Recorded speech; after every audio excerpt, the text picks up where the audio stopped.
প্রমিত বাংলা পাঠশালা চ্যানেলের প্রতিদিনের বাংলা ক্লাসে আপনাদের স্বাগত জানাচ্ছি। আমি মোহাম্মদ লুৎফর রহমান।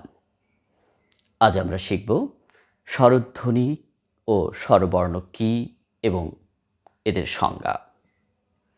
মানুষের শরীরের ভিতর এমন কিছু অঙ্গ প্রত্যঙ্গ রয়েছে যেগুলো মানুষের কথা বলার কাজে মূল ভূমিকা পালন করে থাকে।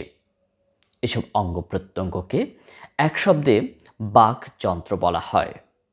এই বাকযন্ত্রের একটি বিশেষ অঙ্গ হচ্ছে স্বরযন্ত্র, ইংরেজিতে যাকে ল্যারিংস বা ভয়েস বক্স বলে। মূলত এই স্বরযন্ত্র থেকে সৃষ্ট হয়ে যেসব ধ্বনিগুলো পরবর্তী বাকযন্ত্রের আর অন্য কোথাও বাধা না পেয়ে সরাসরি উচ্চারিত হতে পারে, সেসব ধ্বনি সমূহকেই স্বরধ্বনি এবং এদের লিখিত রূপকেই স্বরবর্ণ বলা হয়।